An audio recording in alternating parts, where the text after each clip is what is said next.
Ang Bukidnon ay isang pangpang na lalawigan ng Pilipinas na matatagpuan sa rehiyon ng Hilagang Mindanao. Lungsod ng Malaybalay ang kapital nito at napapaligiran ng Misamis Oriental, Agusan del Sur, Davao del Norte, Cotabato, Lanao del Sur at Lanao del Norte. Ang kwentong ito ay nangyari sa taong 1967, lugar ng Bukidnon. Si Gregorio Patalinhog o mas kilala bilang Goryo ay bantog na panday sa baryo ng Bukidnon. Naging bantog siya hindi dahil sa propesyon niya bilang panday, kundi ang pagiging magaling nito sa labanan. Subalit, hindi alam ng karamihan na bukod sa galing niya sa pakikipaglaban, ay meron pa siyang tinatagong alas. Ito ay ang mutya ng tuyom. Tubong siraway talaga itong si Goryo. Napadpad lamang siya sa Bukidnon dahil nakapangasawa siya ng taga rito. Edad 19 pa lamang siya ay napunta na sa kanya ang mutya ng tuyom. Nagmula pa ito sa mga ninuno niya at nagsalin-salin na lamang ito sa kanilang lahi. Mahigit isang dekada na rin na naninirahan ang pamilya ni Goryo sa Bukidnon.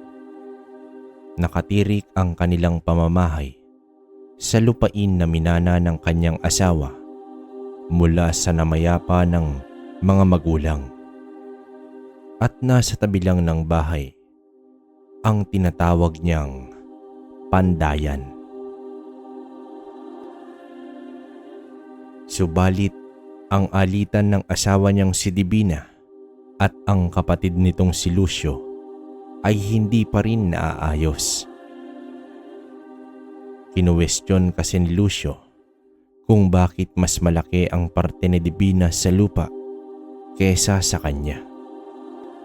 Mas lalo pang nagnais itong si Lucio dahil halos na isang lana niya ang parte dahil sa pagkalulong sa sugal. Nakakatandang kapatid ni Divina si Lucio, kaya naman kinakaya-kaya lang niya ang babae. Hanggat maaari ay hindi masyadong nangingialam itong si Goryo sa alitan ng dalawa.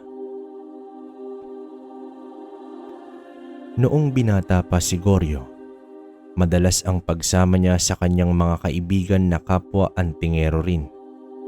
Kaya naman sanay na sanay siya sa labanan kontra sa aswang, mangkukulam, mambabarang o kahit pa mga elemento. Madali lang din niyang nakikilala kung ordinaryong tao o nagbabalat kayo lamang ito.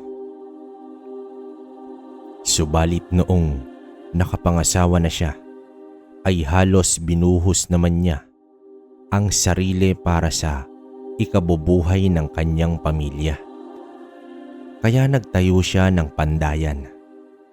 Nahasa rin siya sa ganitong gawain dahil ito mismo ang trabaho ng kanyang ama sa Siraway.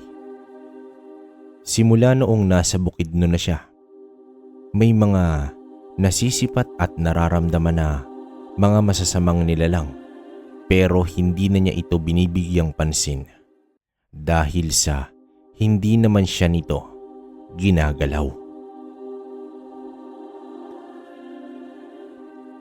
Hanggang isang araw, nagpunta sa kanila ang kapatid ni Divina at muli na naman itong nang istorbo. Divina, alam kong siniraan mo ko. Kaya maliit lang ang parte na napunta sa akin. Bungad dito ni Lucio. Kuya, ano na naman ba to? Yang ugali mo ang dahilan kung bakit yan lang ang ipinamana sa'yo. Tugon dito ni Divina. Talagang pinagkaisa ninyo ko. Mga walang kwentang kapatid. Humanda kayo sa akin. Lalong-lalo ka na, Divina. Sambit dito ni Lucio. Teka lang, Lucio. Binabantaan mo ba ang asawa ko? Matapang na tanong dito ni Goryo. Isa ka pa. Ikaw ang uunahin ko. Sampid ka lang. Sambit dito ni Lucio. Nagbabanta ka nga. Pwes, siguraduhin mo lang yung mga banta mo. Baka bumalik lang yan sa'yo. Tugon dito ni Goryo. Huwag mo nang patulan yan, Goryo. Nababaliw na yan sa sugal. Singit dito ni Divina. Umalis si Lucio at nag-iwan ng masamang tingin sa mag-asawa. Masyado nang nalulung sa sugal si Lucio, kaya kahit ano-ano na ang kanyang ginagawa. Ultimo ang pamilya nito ay napapabayaan na. Makalipas ang 3 araw, biglang nagkasakit si Divina. Tumatakbong sinasambit ng anak ni Goryo. Inilahad nito na nagkasakit ang inay. Nagmadaling umuwi ang dalawa. Kasagsagan pa naman ng bentahan sa mga tinitinda nitong mga patalim. Nang makauwi na ang mag-ama, ay agad tiningnan ni Goryo ang kanyang asawa. Nakakapagtaka ang bigla ang panghihina ni Divina. Agad naisip ni Goryo ang banta ni Lucio. Agad hinubad ni Goryo ang kwintas ng mutya. Inilapat ito sa noo ni Divina. Bahagyang umungol ang asawa at kumunot ang noo habang ito'y tulog. Hayop na Lucio yan. Sariling kapatid pinakulam. Humanda ka sa akin. Wika ni Goryo sa kanyang sarili. Matapos ang ilang minuto ay dahan-dahang nagising si Divina. Nagpupungas pa ito ng mata at nagtanong kung ano ang nangyari. Bigla lang daw siyang nanghina kaya agad siyang humiga at inutusan ang anak na puntahan si Goryo. Ipinaliwanag naman ni Goryo ang nangyari. Mabuti na lang ay naagapan niya agad. Sumama naman ang itsura ni Divina nung nalaman niya na kinulam siya. Wala nang ibang gagawa nun kundi ang kapatid niyang si Lucio. Samantala, kinabukasan ay nagpunta si Lucio sa bahay ng mangkukulam. Nagulat na lamang ito dahil halos naghihingalo na ang kalagayan ng mangkukulam. Nang makita niya si Lucio, ay nagsalita ito ng, "Kasalanan mo to. May nagbalik ng kulam ko. Kasalanan mo to." Mahinang wika at kahit nahihirapan na, ay nanlilisik pa rin ang mga mata habang kausap nito si Lucio. Napaatras na lamang si Lucio at nagmadaling umalis. Mabilis ang lakad nito nang may humarang sa kanya. "Saan ka galing, Lucio? Buhay pa ba ang mangkukulam?" Wika dito ni Goryo. "Ano ba yung pinagsasabi mo?" Sambit ni Lucio na tila nagmamaang-maangan pa. "Sabi ko naman sa'yo, mag-iingat ka sa mga salita mo. Baka manumbalik yan sa'yo. Makinig kang mabuti, Lucio. Palalampasin ko ang ginawa mo ngayon. Pero sa susunod na galawin mo pa ang kahit ni isa sa pamilya ko, ihihiwalay ko yung ulo mo sa katawan mo. Banta ni Goryo sabay wasiwas sa dala nitong itak. Napalunok na lamang ng laway si Lucio at tumagilid dumaan bago ito tumakbo palayo. Marami naman ang natuwa nang malaman ng mga taga-baryo ang pagkamatay ng mangkukulam. Sa mga taon ng pagsasama nilang mag-asawa ay ngayon lang ito ipinagtapat ang tungkol sa tangan niya. Simula noong nagsama sila ay nais na ni Goryo ang tahimik na buhay. Kaya nga din mas pinili niyang umalis sa Siraway para na rin makalayo sa mga angkan ng mga aswang at iba pang nilalang na napaslang nito. Nagsilbing proteksyon na lamang niya ito simula noon. Ayon kay Divina, hindi naman siya tutol kung gagamiting muli ni Goryo ang tangan niya sa pakikipagkombate. Kahit papaano ay may alam si Divina patungkol sa mga mutya na may kaakibat itong tungkulin na dapat gampanan ng may tangan. Gayunpaman, lumipas ang mga araw at mga linggo. Naging payapa naman ang lahat hanggang isang gabi ay napabalikwas si Goryo dahil sa masamang panaginip. Ayon sa kanyang panaginip, nadatnan niyang hawak-hawak ng aswang ang anak nito na wala ng buhay. Labis itong inalala ni Goryo. Nag-iisa na nga lang ang anak ay mawawala pa sa kanya. Kaya naman, umaga pa lang ng kinabukasan ay inuna muna ni Goryo ang paglalagay ng mga pangontra aswang sa paligid at mismong loob ng bahay. Mariin niyang binilinan ang mag-ina na wag nilang tatanggalin ng mga nakalagay na pangontra. Habang nagpupukpok na ng bakal itong si Goryo, may isang lalaki ang nagpunta. Magpapagawa raw ito ng itak para sa darating na gapasan. Napaisip si Goryo dahil kung sa paggapas gagamitin, dapat karit ang ipapagawa nito. Hindi na lang niya ito binigyan ng pansin habang nag-umpisa na siyang gumawa. Batid ni Goryo na balisa ang lalaki. Panaysipat din ito sa labas ng pandayan. Sa ilang ulit na pagsipat din ni Goryo sa labas ng pandayan, ay may nakita siyang dalawang kalalakihan na nakatayo sa talahiban. Dahil sa may kalayuan, ay hindi niya masasabi kung tao ba ito o isang aswang. Nang makita ito ng lalaki, ay agad itong tumayo at pumasok pa ng husto sa pandayan na animoy may pinagtataguan.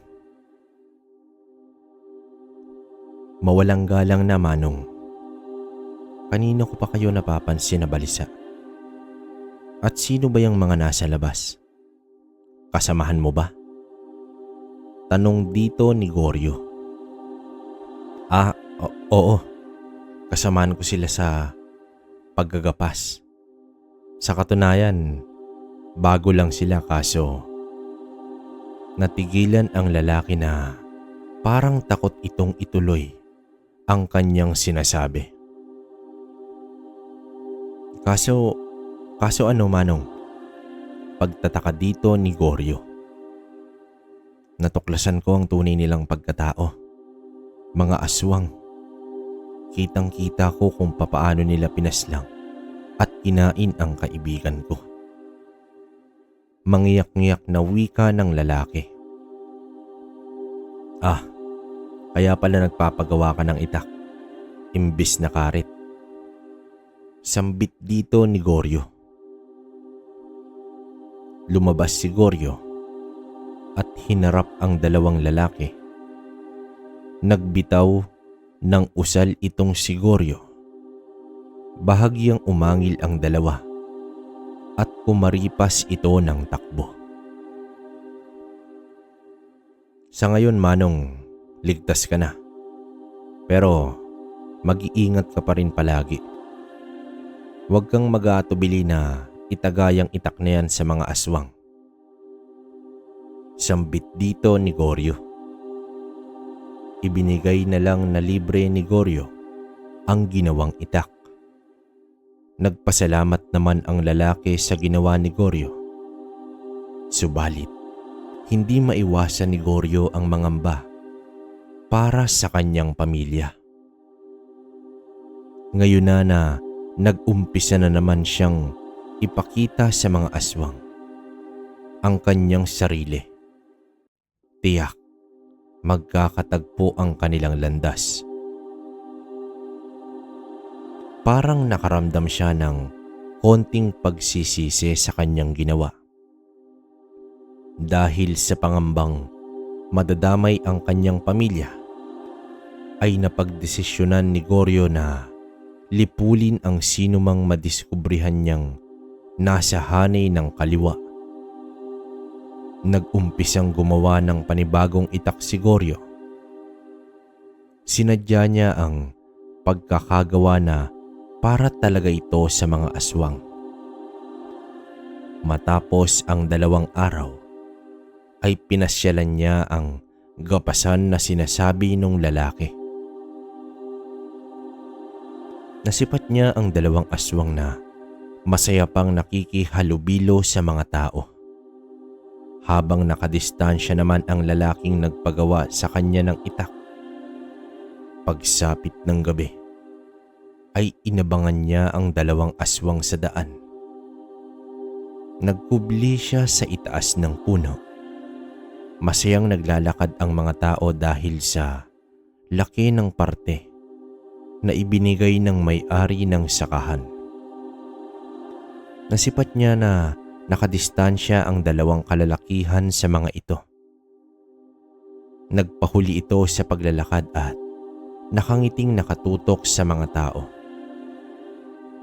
Batid ni Goryo na may masamang balak ang 2. Palihim na sumunod si Goryo sa 2. May isang manggagapas na lumihis ng daan. Lumihis at sumunod doon ang 2 aswang. Nang makahanap na sila ng tiyempong umatake, nagpalit anyo ang 2 bilang mga aso. Mabilis na tumakbong pasugod ang mga aso. Bago pa man masunggaban ng mga ito, ay binangga ito ni Goryo mula sa kanan. Nagulat ang lalaking mabibiktima na sana. Takbo na! Sambit dito ni Goryo.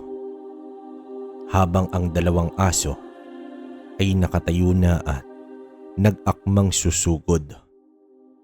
Hinugot naman ni Goryo ang itak.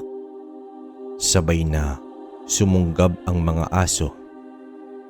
Sa isang hampas ng gametrong haba ng itak, ay natapyas tigi-isa ang paa ng mga aso. Nagpagulong-gulong sa lupa ang mga aso dahil labis na ininda ang pagkaputol ng harapang paa. Hindi na nag-atubili pa si Goryo. Pinagtataganan niya ang mga aswang. Sa talas nito ay malalalim na sugat o di kaya ay humihiwalay sa katawan ang mga bahagi ng katawan. Animoy naging giniling ang mga ito sa pagkakapira-piraso. Nang matapos ay nilinis ni Goryo ang itak. sa pamamagitan ng paulit-ulit na pagsaksak sa katawan ng puno ng saging. Ilang saglit pa ay lumabas ang lalaki. Nagtatago lang pala ito at nasaksihan niya ang ginawa ni Goryo. Pare, maraming salamat . Kung hindi dahil sa'yo, tiyak na nilapa na ako ng mga yan. Ngayon ko lang nalaman, may aswang na pala dito sa atin. Sambit dito ng lalaki. Walang anuman, mag-iingat ka. Nasa paligid lang ang mga hayop na yan. Tugon dito ni Goryo. Ako nga pala si Enrico. Mukhang ngayon lang kita nakita dito . Sambit dito ng lalaki. Oo, taga-kabilang baryo ko. Goryo nga pala. Tugon dito ni Goryo. Matapos ang maikling usapan, ay nagpaalam na sila sa isa't isa. Nang inilahad ni Goryo sa asawa ang nangyari, ay kinabahan ito at muling pinaalalahanan na mag-iingat palagi. Huwag kang mag-alala, Divina. Silang mag-ingat sa akin. Nakangiting tugon dito ni Goryo. Kinabukasan, bago umalis upang magbenta sa sentro, ay mariing binilinan ang mag-ina. O B-boy, huwag kang gumala kung san-san. Sa bakuran ka na lang maglaro. Tsaka, huwag na huwag mong iwan ang nanay mo. Kapag may estranghero, pumasok ka agad sa bahay. Bilin ni Goryo sa kanyang anak. Inihanda rin ni Divina ang mga itak na inilagay lahat sa sulok ng bahay. Hindi pa man nakakakita ng aswang si Divina, pero mas mabuti nang maging handa. Naglagay na rin siya ng asin sa supot at inilagay sa bulsa niya at maging sa kanyang anak. Sumapit ang takip silim. Nakauwi na rin si Goryo. Natanaw niya ang dalawang gasera na nasa loob at balkonahe ng bahay. Naroon din sa balkonahe, nakaupo ang mag-ina habang maiging nakamasid sa paligid. Napangiti naman si Goryo sa kanyang nasaksihan. Sabay nilang nilantakan ang inihaw na tuyo at nilagang talbos ng kamote. Hayaan nyo, kapag nakabenta ako ng marami, magdadala ako ng pansit. Wika dito ni Goryo. Natuwa naman ang kanyang anak sa sinabi ng kanyang ama. Isang umaga, nasipat ni Divina si Lucio na nakatayo sa labas ng bakuran. Napakalaki ang pinagbago nito sa katawan. Humpak ang pisngi at mas lalo itong pumayat. Lumabas si Divina at nakadama siya ng awa para kay Lucio. Kahit papaano ay kapatid pa rin niya ito. Hindi pa man nakapagsalita si Divina, ay humingi na ito ng tawad sa lahat ng mga kasalanan nito. Dahil nga sa naawa siya ay pinapasok niya muna ito sa loob ng bahay. Ayon kay Lucio, huli na nang napagtanto niya ang pagkalulong niya sa sugal. Napabayaan na rin ito ang pamilya. Nais na niyang magbago at uumpisahan niya sa kapatid na si Divina. Mukhang gutom at hindi pa yata kumakain. Kaya inaya ito ni Divina. Tuyo at kanin lang ngunit tinanggihan ito ni Lucio. Masama daw sa katawan niya ang maalat. Pero humingi si Lucio ng isa sa mga alaga nilang manok para din daw makakain ang pamilya niya. Imbes na isa ay 2 pa ang ibinigay ni Divina. Malugod naman itong tinanggap ni Lucio at doon ay umalis na ito. Natuwa naman si Divina dahil mukhang nagbago na nga ang kapatid. Hindi man lang binanggit ang tungkol sa lupa kung saan ito ang laging bukang bibig ni Lucio. Nang makauwi na si Goryo at nalaman ang nangyari, pinaalalahanan naman niya ang asawa na huwag agad magtiwala.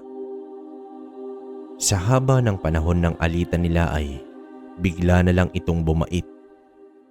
Dagdag pa ang huling ginawa nito na ipinakulam mismo ang sariling kapatid. Oobserbahan daw muna ni Divina ang kapatid at kung magpakita daw ito ng kabastusan ay hindi siya magdadalawang isip na tagain iyon. Makalipas ang 2 araw ay nagpakita na naman si Lucio. Nakikipag-usap pa ito kay Divina tungkol sa buhay-buhay. Napansin ni Divina na panaysipat si Lucio sa kanilang silong kung saan naroon nakakulong ang mga manok. Hanggang sa humingi na naman ng manok si Lucio. Pinagbigyan naman ng kapatid. Pero 1 manok na lang ang ibinigay nito. Sa hinuha ng babae ay takam na takam ang kapatid sa manok. Inisip niya malamang nagugutom na ito. Pagkatanggap nito ay agad na ring umalis itong si Lucio. Baka naman maubos ang mga alagang manok natin, Divina. Wika ni Goryo nang makauwi na ito kinagabihan. Hayaan mo na. Sa susunod, gulay naman ang ibibigay ko. May iilang pirasong talong ang pwede niyang kunin. Tugon dito ni Divina. Habang nagsasara na ng mga bintana si Divina, sa gabing iyon ay may nasipat siyang tao na nakatayo sa ilalim ng puno. Naaninag niya kasi ito dahil sa liwanag ng buwan. Itim lang ang imahe ng taong nakatayo at hindi ito gumagalaw. Nilapitan niya ang asawa upang sabihin ang kanyang nakita. Subalit sa pagbalik nila ay wala na ito. Nakaugalian na nila na mag-iwan ng gasera sa ibabaw ng mesa upang kahit papaano ay hindi mangapa sa dilim si Divina. Dahil nagigising ito tuwing madaling araw para umihi. Heto na nga, bumangon na si Divina upang umihi. Bahagyang nakahiwalay ang palikuran sa bahay. Nang matapos na si Divina ay kinuha na niya ang isinabit na gasera sa labas ng palikuran. Habang papasok na siya sa likod bahay, nasipat niya na may kumakaluskos sa silong at may biglang gumapang ng mabilis palayo. Pero tao ang nakita ni Divina. Nagmadali siyang pumanhik at tinawag si Goryo. Nang tiningnan nila ang silong, 3 manok ang namatay. Sinipsip ang mga dugo nito. Lintik na aswang na yan, sambulat ni Goryo.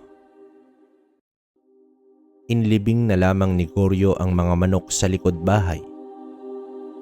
Binudburan din niya ng asin ang ibabaw ng pinaglibingan upang hindi na ito hukayin ng aswang. Matapos nito ay nanggalaiti sa galit si Goryo habang inilibot ang tingin sa paligid. Kinabukasan, nagpunta ang asawa ni Lucio sa bahay ni Goryo.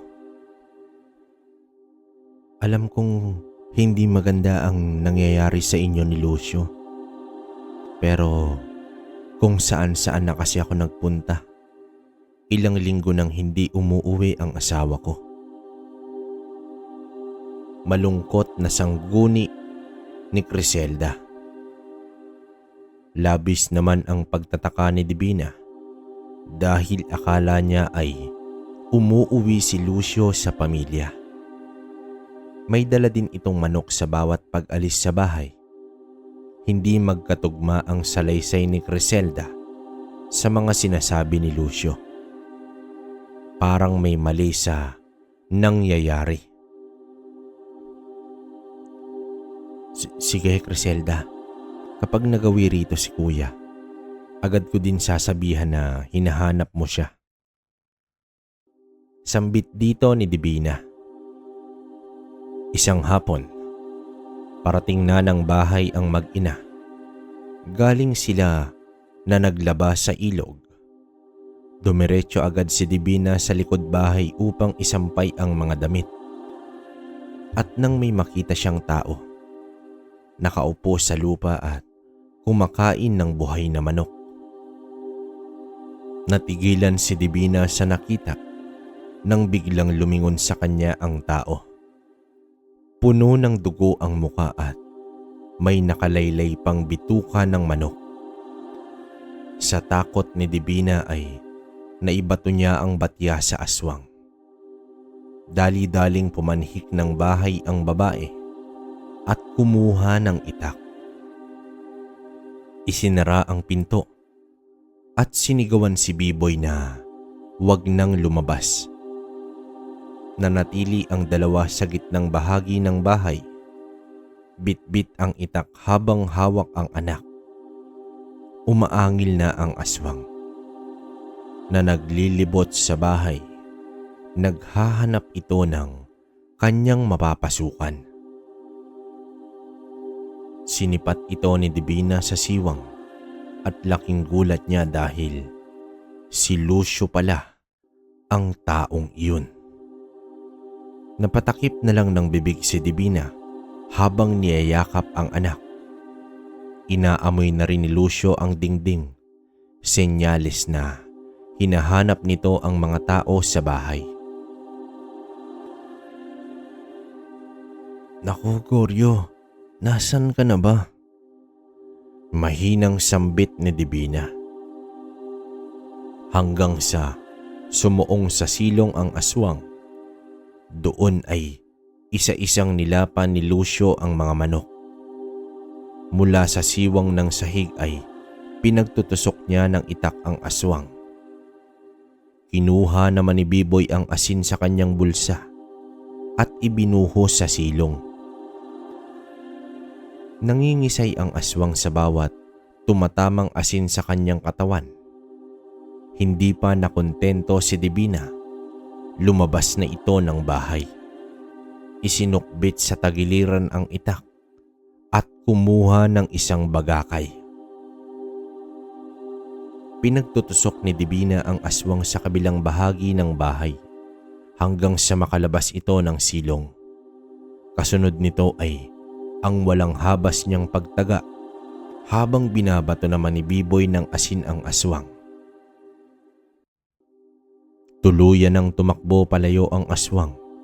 Huminto pa ito saglit at tiningnan ang kapatid. Napaluhod na lamang si Divina at napaiyak dahil sa nangyari sa kanyang kapatid. Paano niya ito ipapaliwanag kay Criselda at sa mga anak nito na ang kanilang ama ay isa ng aswang? Nang makauwi si Goryo, nagulat siya dahil tulala lang si Divina habang katabi si Biboy na nakayakap sa kanyang ina. Nagtanong si Goryo. Tanging iyak at yakap ang isinagot nito sa asawa. At doon na nagsalita ang kanyang anak. Tay, si Tio Lucio po naging aswang. Inaway namin siya para umalis na. Nanlaki ang mga mata ni Goryo sa narinig at sinuri kung may sugat ba ang mag-ina. Itinuro naman ni Biboy ang silong. Halos naubos na ang mga manok nang sipatin ito ni Goryo. Nang makatulog na ang mag-ina, ay tumambay sa balkonahe si Goryo. Ikinubli ang sarili sa dilim habang matyagang nagmasid sa paligid. Hanggang may nakita siyang nilalang na kung maglakad ay parang unggoy. Marahan itong gumapang sa bakuran at patungo sa silong. Bago pa man ito makapasok sa silong, ay tumalon si Goryo kasabay ang pagtaga sa nilalang. Natamaan ito sa tagiliran at nagpagulong-gulong ito at nakahawak sa tagiliran habang mahinang umaangil. Agad naman itong inundayan ng maraming taga hanggang sa bumulagta na si Lucio. Pinapili ni Goryo ang asawa kung susunugin ba o ililibing si Lucio. Natapos ang gabi at tuluyan ng natupok sa apoy itong si Lucio. Hindi na lang sinabi ni Divina ang nangyari sa kapatid dahil baka hindi ito paniwalaan ni Criselda. Lumipas pa ang ilang linggo ay naging maayos na ang lahat. Minsan isang hapon habang nagbebenta si Goryo, may lumapit na isang lalaking may edad na. Matangkad at malaki ang katawan. Pumipili ito ng itak at mga patalim. Kaibigan, alin ba dito ang pinakamabisa laban sa aswang? Nakakainsultong tawa ng lalaki. Kahit alin dyan, Ginoo. Ginawa talaga yan para pampatay ng aswang.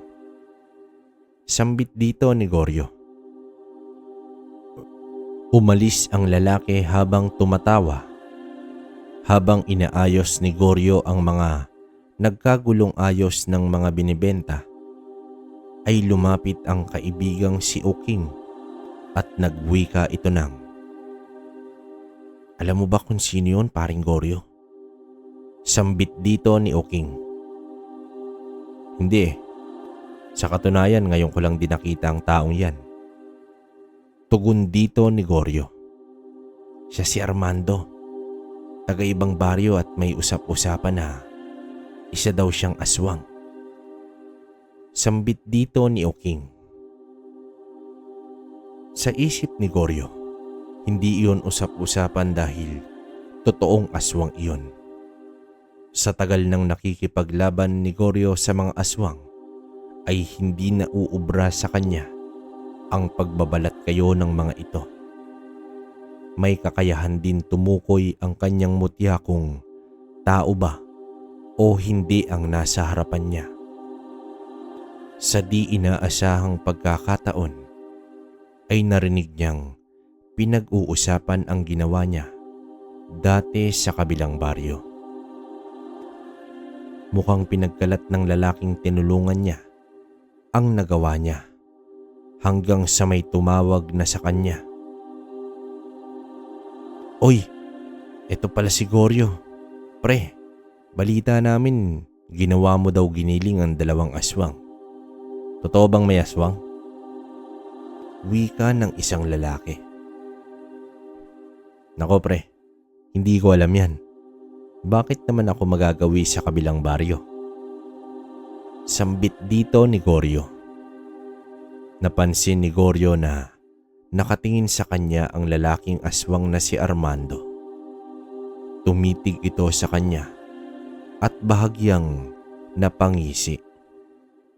Bumalik na sa pwesto si Goryo at nagligpit na ng kanyang mga paninda. Habang nagliligpit ay may lumapit na kalalakihan sa kanya. "Goryong talas na pala ang bansag sa'yo sa kabilang baryo ah. Ano pre? May aswang ba talaga? Ha? Goryong talas?" Pangangantyaw pa ng mga kalalakihang lumapit sa kanya. Hindi na lamang umimik si Goryo at umalis na lang ito. Sa kanyang paglalakad ay nasipat niya na tumitingin pa rin si Armando sa kanya. Habang nasa bahay na siya, inilahad niya sa asawa na naging matunog na ang kanyang pangalan sa kabilang baryo at umabot na rin dito. Napagkasunduan nila na bago pa ito kumalat ng husto ay aalis na sila papuntang Siraway. Sa makalawa ay aalis agad sila. Sisingilin lang niya ang mga kumuha sa kanya ng patalim. Kahit papaano, malaking tulong iyon sa kanila. Sa gabi, bago sumapit ang araw ng pag-alis nila, masayang binaybay ni Goryo ang daan pauwi. Nagdala na rin siya ng pansit at tinapay pambawi. Masyado kasi siyang ginabi dahil pagkatapos magtinda ay naningil pa ito. Gaya ng dati, nakasinde ang 2 gasera sa loob at sa balkonahe ng bahay. Ngunit hindi na sina Divina at Biboy ang nakita niya, kundi isang matandang babae na nakatayo sa pinto.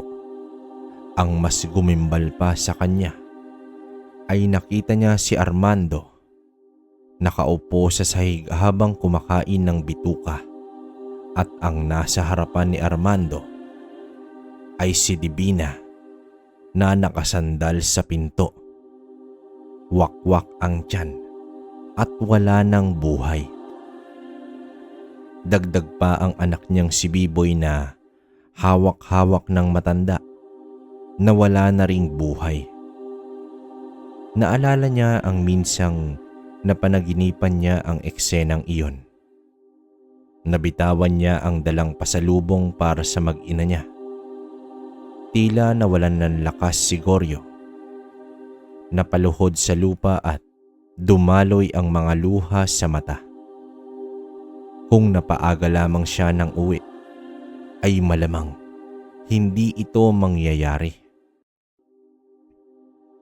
Pasimpleng tumayo si Armando at nagpahid pa ng dugo sa bibig. Binitawan naman ng matandang babae ang bata at marahang naglakad papalayo habang nakangiti kay Goryo.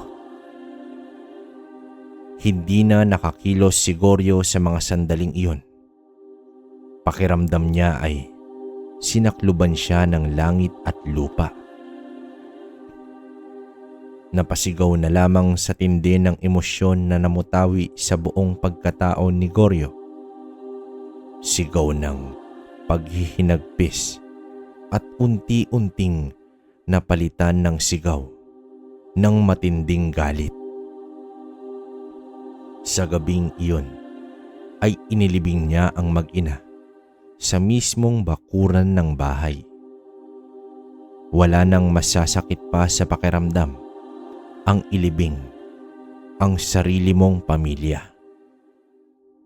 Umupo sa hagdan ang antingero na nakatitig sa puntod ng mag-ina. Tulala at lumuluha. Naalala niya noong magkasama pa sila ng kanyang lolo. Marami silang nailigtas na buhay at hindi mabilang na aswang ang kanilang napaslang. Inabutan na siya ng umaga na hindi man lang dinalaw ng antok. Mataas na ang araw mula sa kinauupuan ay humiga si Goryo at tuluyang nakaidlip. Ilang oras pa ang nakalipas. Bumalikwas si Goryo dahil sa panaginip niya na tinawag siya ng kanyang anak. Tumitig lang ng ilang saglit si Goryo sa mga puntod. Tumayo ito at nagtungo sa pandayan. Doon niya hinasa ang mahabang itak, pati na rin ang mga punyal. Hindi nakaapekto ang walang kain at walang tamang pahinga sa pagnanasa niyang makaganti. Tatadtarin niya ng walang tigil si Armando, pati ang matandang babaeng kasama nito. Kinagabihan ay nagtungo sa kabilang baryo kung saan nakatira si Armando. Buong-buo ang loob nito na papatayin ang dalawa at kung sino pa ang haharang ay idadamay niya. Handa na rin siyang mamatay. Nang makarating na sa baryo si Goryo, ay napalingon siya sa nadaanang bahay. Napakabaho at nangangamoy aswang ito. Agad na kinatok ni Goryo ang pinto.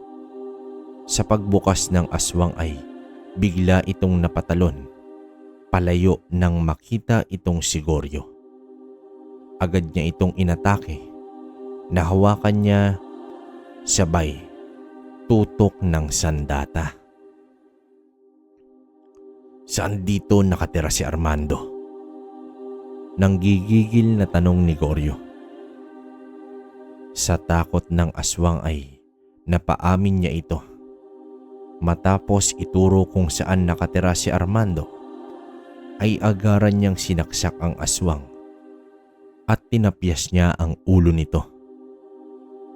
Nagmasid muna si Goryo sa bahay ni Armando. Lumabas sa pinto ang matandang babae. Base sa kilos niya, ay mag-ina pala ang dalawa. Ang ina ay mambabarang at ang anak ay isang aswang na tinatawag na asbo. Makalipas ang ilang minuto, ay umalis na si Armando. Naglakad muna ito hanggang sa naging isang malaking aso. At doon, mabilis na tumakbo at naglaho sa dilim. Batid ni Goryo na mag-isa lang ang matanda sa bahay. Humanda ka sa akin ngayon, demonyo ka. Wika ni Goryo sa kanyang sarili.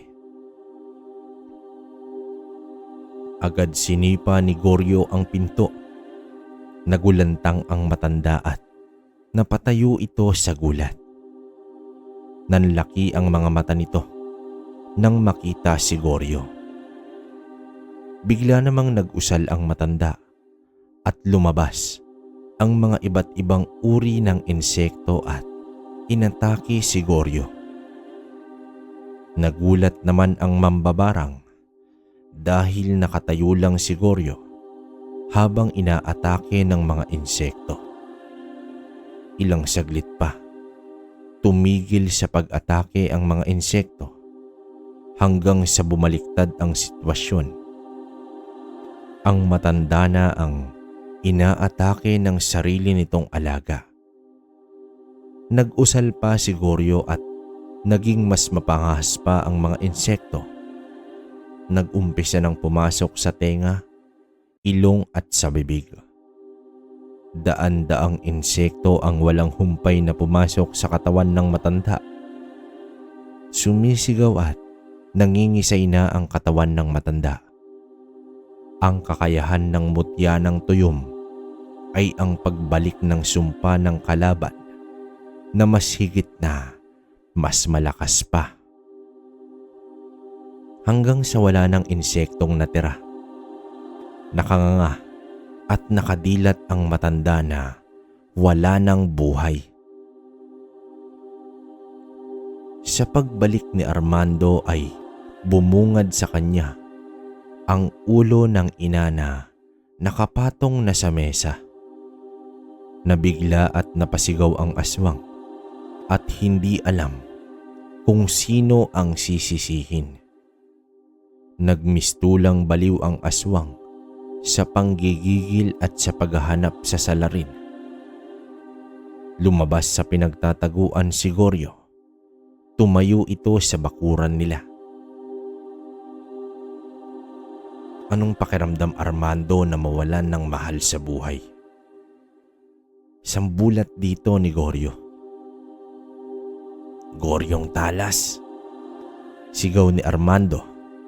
Agad itong tumakbo at tumalon upang sunggaban na si Goryo. Sinalubong naman siya ng panghambalos ng itak ng antingero. Ngunit nailagan ito ni Armando. Sa pagkakataong ito ay nagpalit na ng anyo bilang taong aso itong si Armando. Mabalahibo at higit na mas malaki kesa kay Goryo. Kinuha ni Goryo ang punyal na gawa sa pilak. Ang pilak ay magbibigay ng matinding sugat sa asbo at kapag hindi agad na agapan ay hindi na ito gagaling pa. Kaya naman matindi ang pag-iingat ni Armando na hindi matamaan ito. Ang itak naman ay puno ng usal na ang kabal ng aswang ay wala ring silbi. Sisiguraduhin ko ngayon na gagawin kitang giniling, hayop ka. Sambit dito ni Goryo. Umangil ang aswang at binunot ang haliging kahoy ng bakod at pinaghahampas nito si Goryo. Maliksi rin si Goryo at naiiwasan niya ang bawat atake ng aswang. At nang makahanap siya ng tiyempo, ay nasaksak ng kanyang punyal ang hita ni Armando. Napaatras ito at ininda ng husto ang sugat na tila umusok pa. Indikasyon na nasunog ito. Subalit hindi nagpatinag si Armando. Pinatay mong dalawa kong kapatid, kaya buhay rin ang magiging kapalit. Wika dito ni Armando. Napagtanto naman ni Goryo na ang dalawang lalaking nagagapas ay kapatid pala ng demonyong ito. Sa sandaling iyon ay si Goryo naman ang sumugod. Hanggang sa nahawakan ni Armando ang mga kamay ni Goryo, agad niya itong binalibag at tumama sa puno. Ininda nito ang pananakit ng tagiliran. Nang bumagsak si Goryo, ay pinulot siya ng asbo at muling ibinalibag. Tumilapon si Goryo sa talahiban. Naging pagkakataon iyon upang mapagtaguan niya ang asbo. Gabewang ang taas ng talahib kaya maiging gumapang ng mabilis si Goryo. Habang naaamoy naman ng asbo ang dugo nito at iyon ang kanyang sinundan. Nalilito na ang asbo dahil sa nagkalat na dugo ng antingero. Hirap na siyang matukoy ng asbo. Mula sa likuran ay sinaksak niya ang asbo gamit ang isa pang punyal. May dalang 4 na punyal si Goryo. Sa pagkasaksak nito ay ininda na naman ng asbo ang talim at init ng punyal na yari sa pilak. Nagpalingon-lingon na ang asbo. Lumabas ka at lumaban ka ng patas, Goryo. Sambit dito ni Armando. Mula sa kaliwa ay nayanig ang mundo ng asbo nang sapakin siya ni Goryo sa panga.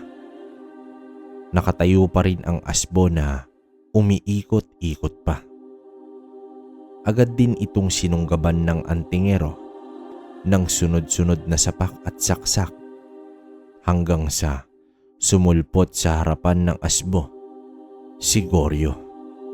At mabilis na pinagsasaksak na ngayon ay 2 punyal na ang gamit ni Goryo. At iniwan nito na nakatarak sa dibdib ng asbo ang isang punyal. Umangil ng napakalakas si Armando. Mabilis naman na tinakbo at kinuha ni Goryo ang itak. Sa pagbalik niya ay pilit pa rin ang asbo na tanggalin ang nakatarak na punyal. Hirap din kasi itong mahawakan ang punyal dahil pati hawakan ay purong gawa sa pilak. Naglakad na ng papalapit si Goryo. Mahigpit ang hawak sa itak hanggang sa tinapyas nito ang paa ng asbo at naputol. Sinunod naman ito ang isang paa. Paakyat sa katawan ng asbo ang pagtaga ni Goryo. Nagtatalsika na ang mga dugo at hindi na nakalaban ang aswang. Ang tiyan nito ay walang tigil na pinagtataga ni Goryo. Nagtalsika na rin ng mga putol-putol na mga bituka ng asbo. Nanumbalik sa memorya ni Goryo ang paglantak ni Armando sa bituka ni Divina. Sumisigaw at umiiyak na tinadtad ni Goryo ang katawan ng asbo. Nagkapira-piraso hanggang naputol ni Goryo ang leeg nito. Doon na tuluyang gumulong ang ulo ng asbo. Sa galit at paghihinagpis ni Goryo, pati ulo ng asbo ay pinagpira-piraso din ni Goryo. Animoy mga karne ito na tinadtad ng antingero. Napaupo na lamang siya habang umiiyak. Kahit panalo na si Goryo ay pakiramdam niya ay isa pa rin siyang talunan. Pakiramdam niya na kapag may aswang pang nabubuhay ay mananatili ang pait at galit sa kanyang puso. Muling nagbalik si Goryo sa baryo kung saan nakahimlay ang kanyang mag-ina at ipinangako sa puntod nito na lilipulin niya ang lahat ng uri ng mga nilalang ng dilim. Simula noon ay nabalot na ng pagnanasa na pumatay ng aswang si Goryo. Kung saan may nababalitaan siyang pag-atake ng aswang, mangkukulam o barang ay pinupuntahan niya ito upang patayin. Naglalakbay sa bukid nun si Gregorio Patalinhog bilang si Goryong talas na tagahatol ng mga aswang.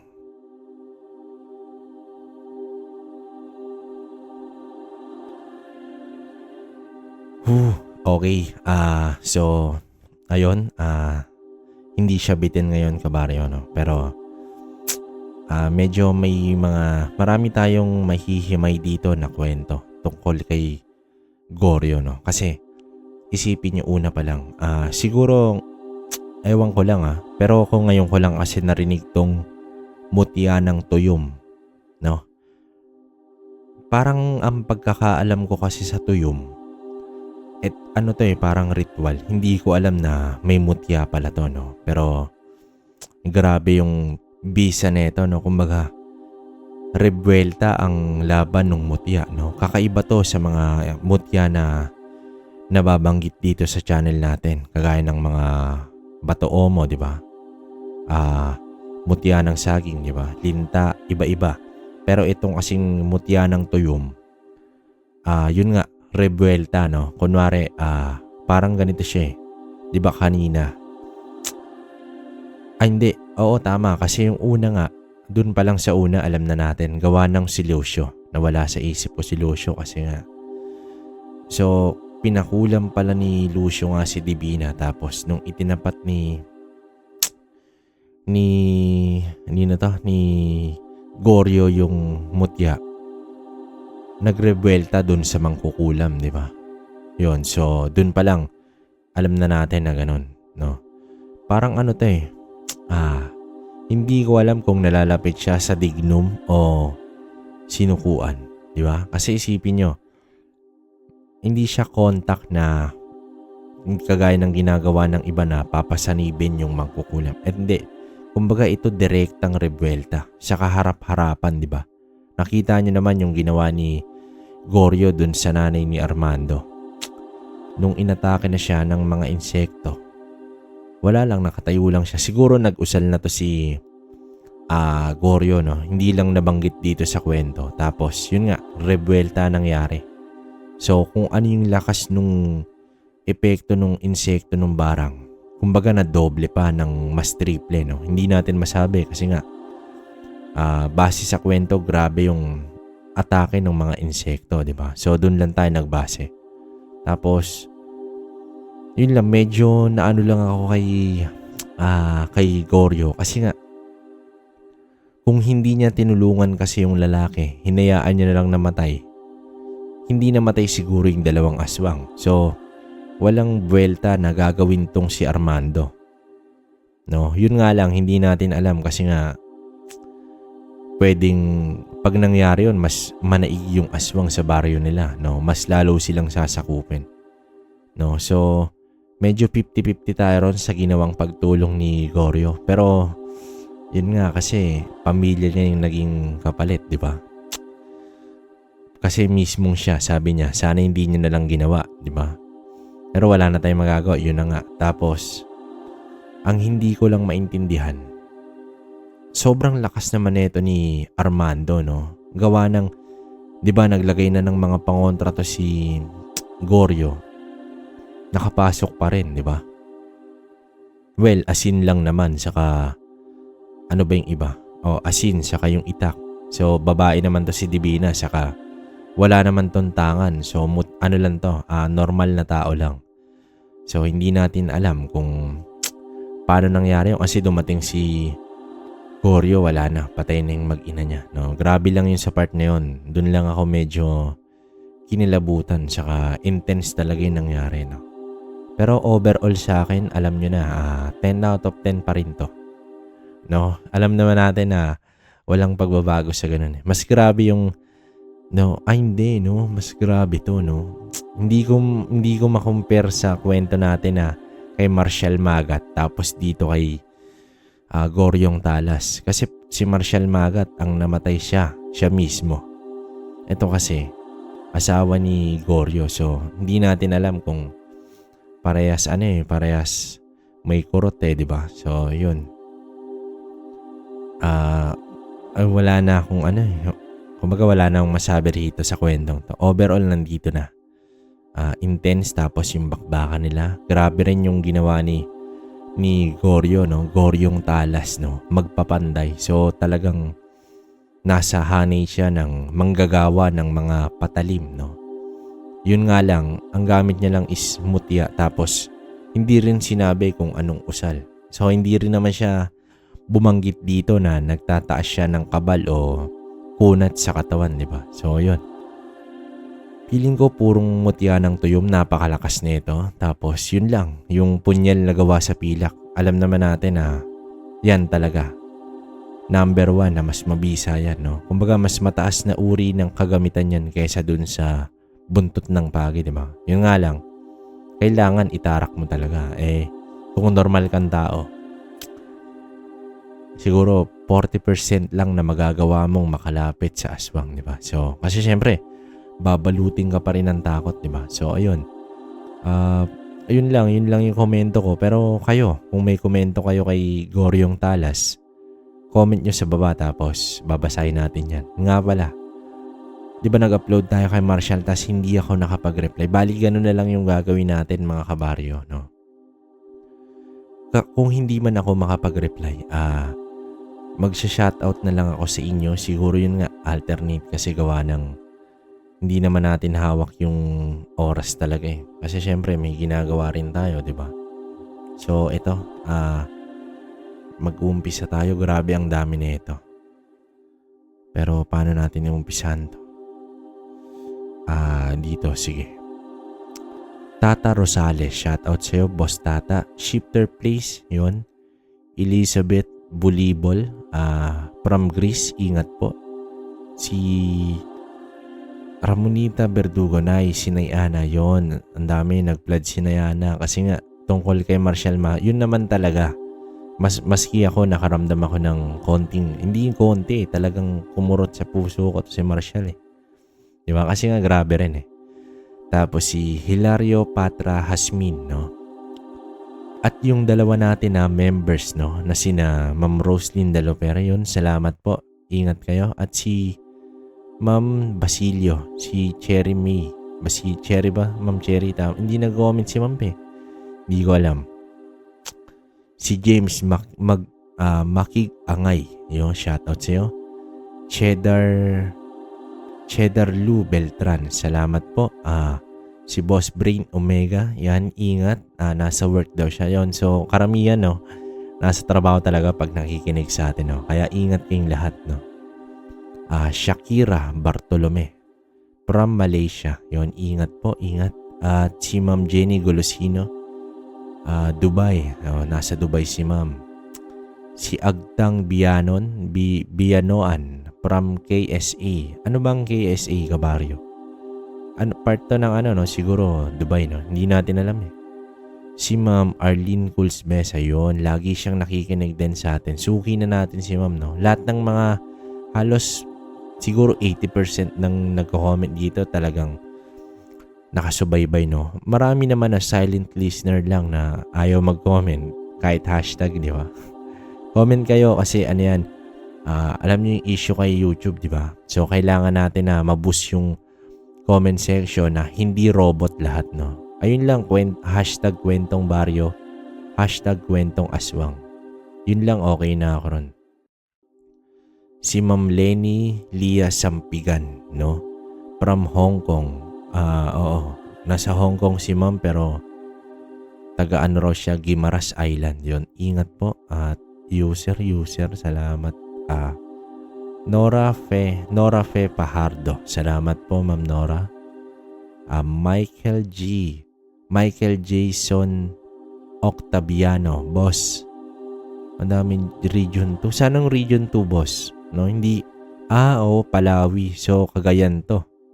No, sige, Boss Michael. Pag meron, marami naman tayo ritong story, no? Babasahin lang. Hindi ko lang maisa-isa yung lugar eh. Pero yun nga sabi ni Boss Michael, oh. Region 2, boss, nakatago lang. Marami daw kwento. So, hintayin natin yon. Tangang kapatid, sino to? Kaming nakinig. Nainis lang sa'yo, tayo na. User, grabe. May ganun talaga. Magigigil ka. Si Ma'am Tahani Vlog, no? Ganda ng story, Lods, while working. Salamat po. Sana ma-shoutout ako. Eto na, boss. Kurt Patrick Garcia. Oy, parang artista, no? Shifter Place, kabaryo lang malakas. Oy, salamat po, salamat. Happy si Granny. Dan, ang lungkot naman. Oo nga, kabaryo, malungkot talaga. Susan Casterens. Tama ba? Nice. Salamat po. Dion 2133. Yan. Ang ganda naman ng storya, nakakatuwa siya ng oo, boss, nakakaiyak talaga yan. Si Ma'am Lisa, wow, very amazing story. Yun, I really love it. Salamat po. Mark Salas, okay sana ang kwento pero mabagal ang pagde-deliver, walang thrill. Oo nga, boss, sorry. Bawi ako next time pag gamay na natin. Pero salamat. Okay lang yan, appreciate natin yung ganyang comment, no? Sabi ko naman sa inyo, negative, positive, sinasagot natin yan, no? Hindi tayo para magmaldita, no? Sonia Zacarias. Marami na akong napakinggan ng mga story. Ito yung pinaka-the best para sa akin at nakakaiyak bilang isa. Oo, ito yung kay Marshall Magat, mga kabaryo, no? Rogelio Canete, wala bang part 2 ka ba? Wala, kabaryo, kasi nga bitin din to pero yun lang yung sinend nung sender natin eh. So, Ewan ko. Wala eh. Hindi ko alam. Rosemary Malikay, sad reaction si ma'am. Ingat po. Kabadis Vlog. Yun, boss, grabe ang lakas ng batag. Oo, malakas to si Marshall Magat, no? Kalamansi sa pista. Ang tagal na ito, boss, Pero sige, patiin natin. Si Ma'am Rosemary pa rin. Malikay. Salamat po. Doris Lorich, kwentong baryo, like the story but sad ending because he's only short time with his parents. Oo, parang pineram lang talaga, di ba? Wala tayong magagawa, yun lang eh. Hanggang dun lang talaga. Arlie Guerrero, salamat sa puso, ma'am. Ang ganda ng kwento, nakakaluha talaga ang atensyon. Nakakakuha talaga ng atensyon. Pinay sa Cyprus, salamat po. User, grabe, ba't ganun? Puro user. Ronnie Manso, boss, salamat. Napakaganda ng kwento. Medyo nakakalong. Oo, pati si Boss Ronnie napaluha. Diba?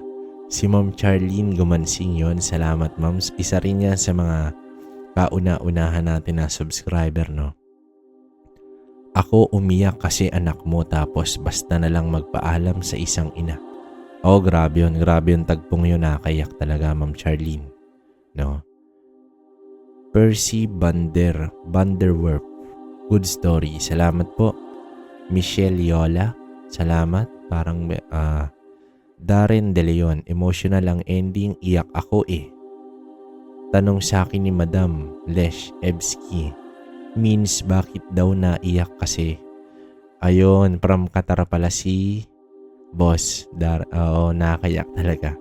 Rosalina Dantes yun. Grabe. Ang ganda, grabe. Kinilabutan ako. Ang lakas ni Marshall. Iba-ibang pagka-divino. Oo nga eh. Oo, feeling ko nga divino to. Hindi lang nasagot talaga. Pero grabe, no? Batang divino. Diba? Si Boss Muslim Support Hunter. Yun. Kapatid. Kapatid natin na Muslim. Islam ka ba, Boss? Muslim? Salamat din sa pakikinig mo. Ang sabi niya, ang ganda ng kwento, tas habang nagplancha, nakikinig daw si Boss. Ayun, nagising ako. Nanay niya at nakita siya ng papaalam niya, tumayo balahibo ko. Grabe. Oh, grabe talaga, nakakatayo ng balahibo. May nagsabi naman isang user, sa susunod wag kang maglapag na hindi ko alam, boss. Wala akong kinalaman dyan. Grabe naman. Hindi, joke lang. Boss pasensya na. Ito naman yung mga story natin, medyo okay naman tingin ko. Hindi na ganun, no? Hindi kasi natin hawak yung mga pinapadala ng sender, lalo na hindi naman sila ganun kagaling mag-arrange ng story, di ba? So, tayo pa mag-aayos nun. Lulu Lita, ang ganda ng kwento, medyo nabitin ako ng kwento, pero andon pa din ng pagkamangha ko sa bata. Ito yung kay Marshall, Lance Cabiara. Grabe, first time ko mag-comment, kinilabutan ako sa last part at bilang ina, ramdam ko yung sakit. Tama naman talaga, kahit sino naman, no? Jinky Bonotan, ang ganda kaso bitin na huli. Ganun ang ending. Oo nga, Ma'am Jinky, no? User, pero ito ang sabi ni user, good day po. Kuya, totoo po ang sinabi mo, hindi lang tao ang nilikha dito sa mundo, no? May spirito. Totoo naman yan. Kahit ako naniniwala ako dyan, kabaryo, no? Sabi ko nga sa inyo, may mga istorya rin ako pero inahanapan pa natin ng timing, no? Baka doon na sa kwentong Baryo 2.0. Yun na pala. Launch na natin yun next week, no? So, hintay-hintay na lang mga kabaryo. Ang hirap kasi mag-narrate lalo na dalawa, di ba? So, konting hintay lang. Pero, lalarga na yon.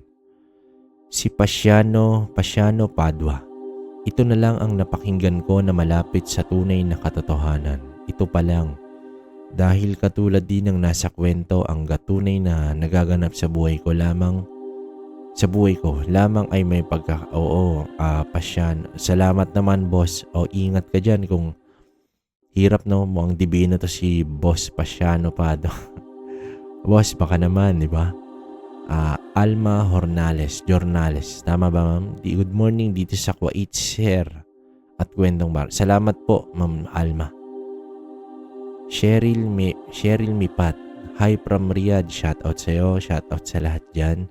Catherine Blasquez, ganda po ng story. Keep it up. God bless. Salamat po. Red Sapin, sobrang ganda po ng kwento. Ang bata pa ni Marshall. Kakaiba yung lakas. Oo, totoo talaga. Nakakalungkot at nakakaiyak lang yung ending. Grabe ang sakit nun. Totoo yun, totoo. Si Ma'am Lisa, nabasa na natin yan. Ayun, Wilma Pascual, sobrang astig ng kwento, idol. Salamat po.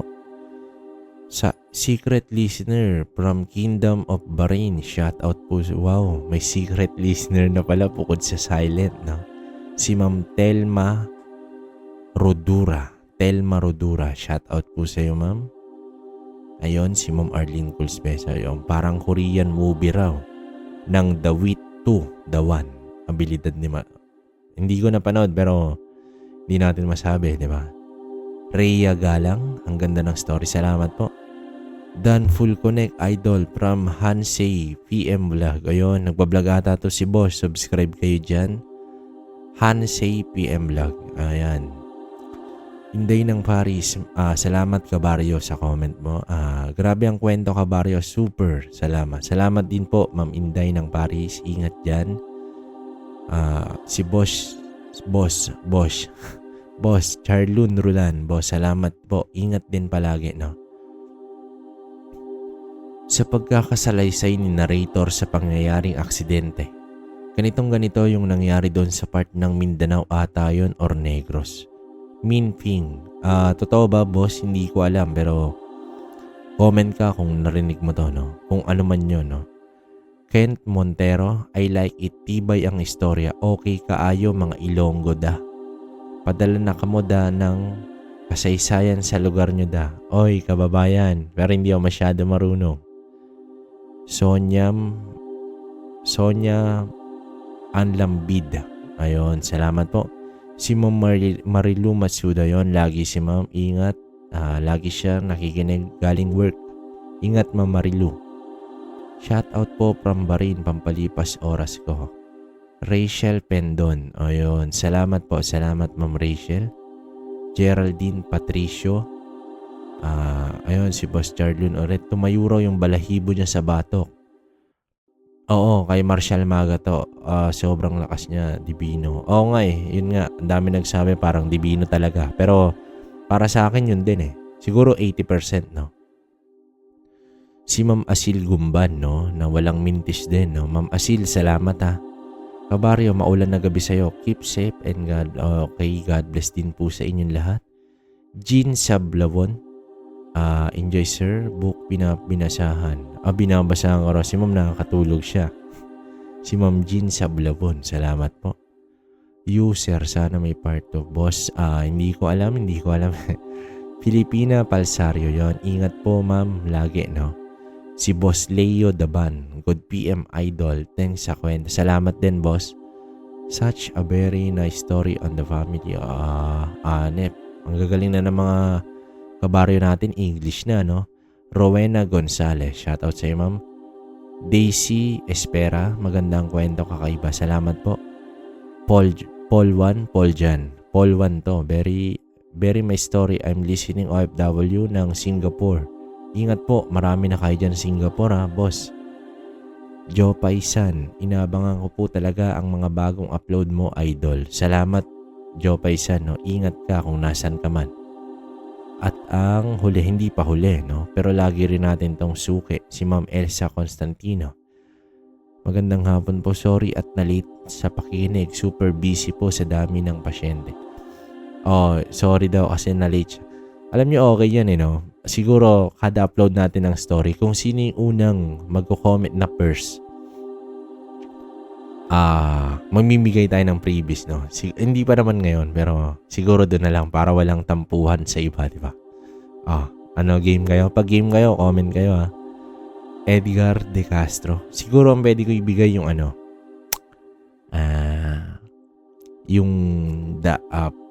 siguro kahoy ng sinukuan na galing Banahaw talaga, no? Pero ano pa yun, siguro hintayin lang natin. I-announce ko yun. Ganun na lang para walang tampuhan, di ba? Edgardo De Castro, boss, shout out taga Batangas from Bacoor, Cavite. Salamat, boss. Ingat ka dyan. Randy Repumanta. Ang ganda ng kwento, tas nakakaiyak pa. Oo, boss, super. Jesse Perula. Jesse Perula. Sugo siya ng kalangitan. Oh, tama, boss. Tama yung comment mo. Second de la Garcia. Second de la Garcia, yun.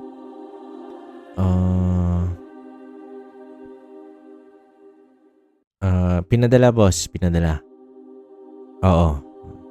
Junard Sayas. Grabe ang lakas ng bata. Sumanib ang hangil sa kanya. Oh. Sa mga nagtatanong, kasi marami naman dyan, mababasa nyo sa comment section na nagko-comment din yung iba na may experience talaga, no? Personal nila. So, doon na lang ay magbase. Pwede kayong mag-usap dyan. Hindi naman kasi to parang Facebook na pwede kayong mag-usap. Pero doon kayo bumase, mga kabaryo. May kita nyo yung mga nangyayari sa ibang kababaryo natin. Pag ginamit mo yung karunungan ay kapalit maghihirap ka at di ka asenso. Mag-travel. Oh, boss. Ano na yan? Glenn Miro. Oh, boss. Ano na yan? Kumbaga, nakaatang na talaga yan eh. Nakakatulong ka pero ikaw yung pamumuhay mo, sakto lang. Di naman naghihirap, sakto lang. Gawa ng hindi natin masabi. No? Ayoko magsalita pag usaping pamumuhay. No? Pero tama yan, Glenn Miro. Ingat ka dyan, boss. Corazon Nefe. Nakakaluha ang uling sandaling paghihiwalay ng mag-ina. Salamat, boss. Oo, Ma'am Corazon. Talaga. Totoo yan. Vincent Regala. Gandang kwento, idol. Salamat, idol. Bonsai Alfonso. Nakakaiyak naman ng huli. Hindi natin alam. Ma'am Bonsai Alfonso. Jang Gabriel Garcia. Chosen one ata siya. Grabe naman, 1044, no? Bongbong Colorge.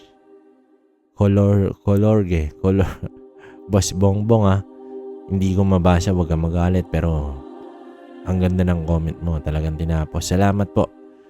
Yun, mga kabaryo. Yun lang muna ngayon. Ang dami kong hindi nabasa, pero ganun na lang. Pag di ako nakapag-reply sa comment section, it means magsha-shoutout ako. Para hindi tayo maimbakan. Gaya nung nakaraan, ang dami, no? Grabe.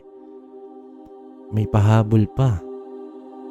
Ay, marami pala rito. Wait lang, abaryo, Kate Step. Salamat po, ma'am. Late na. Nabasa, nakatago pala. Julie Ruel. Salamat. Prince Liam. Ryan Dayan. Salamat po. Serena Villanueva. Salamat po, ma'am Serena. Nurse Vergara. Salamat, Ma'am Nurse. Netski 8623. Boss. Kwentong Barrios, Cebu. Camotes Island. I'm listening, Camotes. Boss, shoutout sa'yo pero username ka hindi ko mabasa. Cortez and Pretty Girl.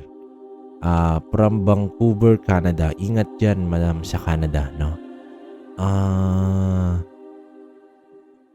Redoberiro Moting from Iloilo. Boss, salamat, naintindihan mo na siguro yan. Minsan nahihirapan akong basahin kasi nga dikit-dikit eh. Otangas Tanes Salite. Jumaruna, yun. Maria Minda Siplon. Salamat. Glenn Balen. At yun, Angel Ross Morales. Ayun na. Wala na. Cheryl Velo. Papa Hens Vlog. Dialita Crispino. Salamat po. Salamat. Abawi ako sa susunod, no?